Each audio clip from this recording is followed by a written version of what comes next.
Hello, welcome to grade 12 University Online Physics. I'm Mr. Horn and I will be your teacher for this course. So I'm just going to give you a little introduction to how the course is going to go, show you where to find things in the system, and try and make things as easy as possible for you to get going on the course. So let's share the screen here. And there we go. Hide that.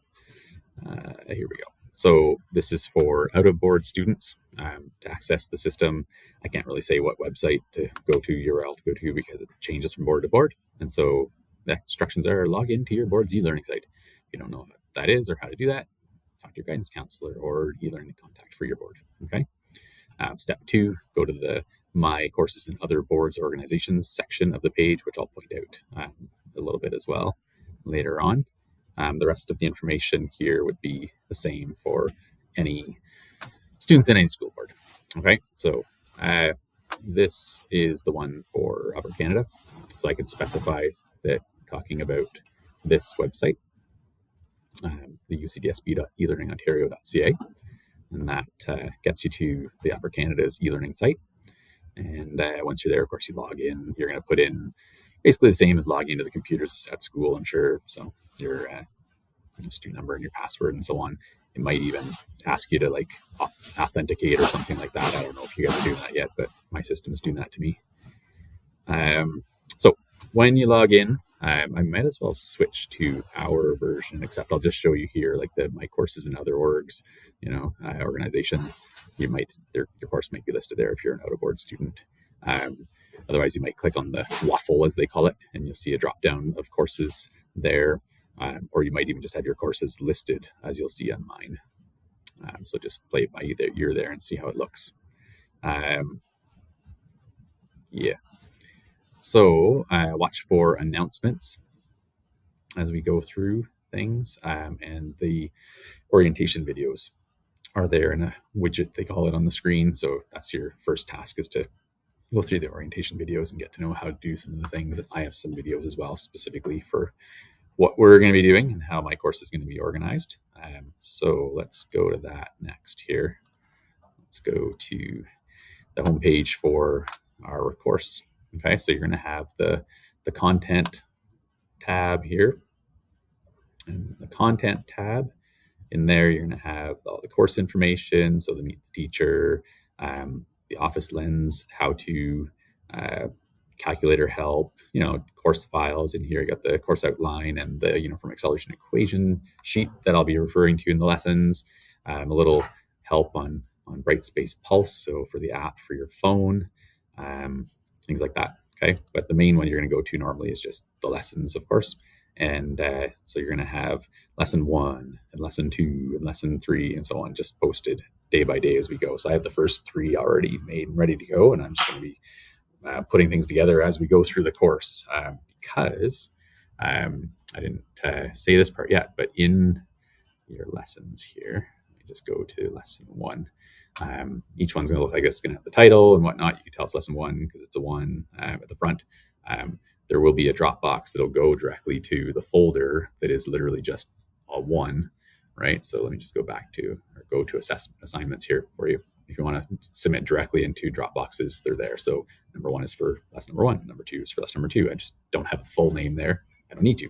Okay, it's just indexed by that first number. The lessons will have the full title in the content section, because it'll make it a lot easier for you to find things later on, right? So you can see, oh, this one's about forces in motion. Actually, that's a little bit hard because the title is cut off there, but you can see it's about uniform acceleration questions.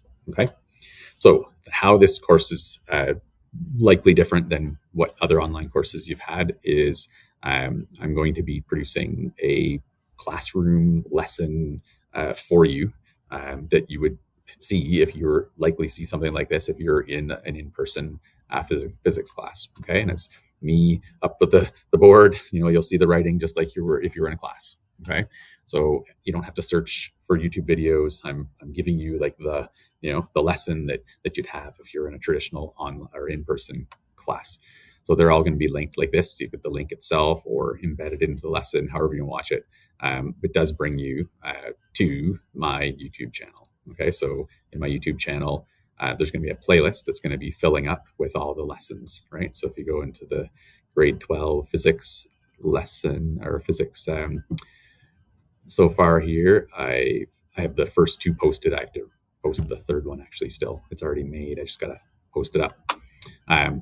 So yeah, those will be there. What isn't on YouTube, of course, is the course file itself, and so watch for that here. The PDF file is exactly what you see me go through on this screen, and at the top of each PDF file is your practice assignment. Okay, and the practice assignments are to be completed and submitted for to show that you're completing and participating in the course, and that will count for 10% of your final mark. Okay, so it's a good leg up on getting some success in the course right away just by completing the work and submitting it. Yeah, so that is that part. Let's go back. Let's go through the other option or the other icons I have at the top here. So content we've done, assignments we've done, post questions for help. Okay, so if you're asking a question about number 3 in lesson 1 or whatever, this is the best place to do that because you post it here. Everybody else can see that question as well and say, hey, I asked that. I was wondering about that too, and they get the help that I post there. It's just helping more than one person at a time with each help I give. So that's a goal on my end for sure, and to help as many students as possible, as efficiently as possible. So if you're able and willing or whatever, basically if someone will see you ask the question, but I mean, everybody's gonna have questions, so it's not really a big deal. But if you're super shy, wow, okay, fine. Just email me the question within D2L. That's how we're going to communicate, right? And I'll reply there by making a post in here. All right. But if you just make the post, it just skips the middleman process of me having to make that. So I'd appreciate it if you just go in the post questions here for help. Okay. When you're asking a question, be clear about what lesson it's from and what question number it is, and give a screenshot of the question. Okay. So that I can put it in there with it and I don't have to go searching for things. If you don't do those things, I'm just going to reply back. Can you please give me those 3 pieces so I can help you more easily? All right. So avoid delays. Just send me the information you need or that I need in order to know how to help you. Okay, so that's the best place for asking for help whenever you need. Synchronous help is an option here. So it's a cool little button where if I press that button, it'll open up a Teams meeting window. And then on your end, if you're on the site, you press that button, it'll bring you into that same Teams meeting window. I had someone help me make it. It's kind of a quick, easy way to have a synchronous learning session if you just want to ask for help. So there's basically that'll happen by us communicating by email, and say, okay, yeah, now's a good time, or 2 o'clock tomorrow, 1 o'clock tomorrow, or whatever the case may be, right? We can set up a time. It's if you click on that, it's not going to notify me, I'm not going to come running and log in or anything. It has to be, we have to both know about it and both click. Grades. So it's not set up right now, but it'll be there. So you click on grades and it'll, on your end, it'll be at the top here, like a mark out of 70, showing you, how you're doing in the course as at least an indicator. Other things will be considered, of course, other than just those grades logged in the system, but it's certainly a good start for knowing how you're doing. Okay. So the thing I should tell you about while we're here too, this Office Lens stuff, make sure to go through that video when you're submitting your work. You're going to submit, I may as well go to one of the lessons here. Course files. I'm going to go to the lessons, go to the content page, and I'll click on the lesson file. So like I said, the first page or 2 is always going to be your assignment. Now this one I left space. So when you submit this one, you're probably, it might be easiest just to print these 2 pages out, do your work on it in pencil, and then create the PDF file of these 2 pages. So the PDF file, when you create it, you're going to take an image, and if you use Lens, it helps you make it look nice. It crops it for you and makes it look better. Even if the camera's at an angle, it straightens it out for you and so on. So use Office Lens, and it'll combine these 2 images and put them into a PDF file that'll look a lot like this when I look at it before you hand it in. So you'll just have your writing on it for the solutions. so I can see what you've done. Okay. So make sure to watch that Office Lens PDF creation video. If you want to use a different program, you're welcome to.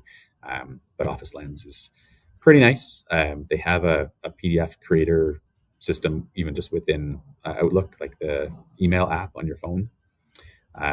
You can use notes even too. So if you have another way you're comfortable with for making a PDF file, but it's going to be one PDF file that I click on. In that file, it's going to have multiple pages, just like this. Okay. If you don't do that, you're going to get a feedback from me saying, follow the instructions, please. Okay. So it happens at colleges and universities too. If you don't follow the instructions, you just doesn't count. You just have to go back and do what's asked. Okay. So good thing to start watching for. Make sure to follow what they say to what is required. Yeah. So YouTube videos for each lesson. I hope that works for you. Hope that's a breath of fresh air maybe in comparison to the endless content one, content two, digital textbook pages basically that sometimes online courses have. I should point out there is a digital textbook that I'll be posting. I don't think I posted it yet, or did I? Course files. I don't think I posted it yet, but I'll post the textbook. But as you saw in the file that I showed, wherever it was here, the questions from the book are even scanned right in for easy access. Okay, so you have the digital copy of the book, but you also have the print or the questions right in there. So I've been scanning those in just to make it easy for you. And when you submit those too, it's going to be easier for me to assess how you've done too, because I can see the questions themselves. Okay. On the next lesson, one of the lessons coming up, there isn't space for writing. And so I want you to submit the question page, and then the second page in your file is your answers. Okay. You need to always have both parts. That's just one of the requirements. Alrighty. So I hope that makes sense. If you have any questions, just start emailing in here, and yeah, hope that makes sense. Okay. So best of luck with the course, and keep in touch. If you need any help, I'll get right at helping you. All right. So I don't know, find my way here and say goodbye. See you later.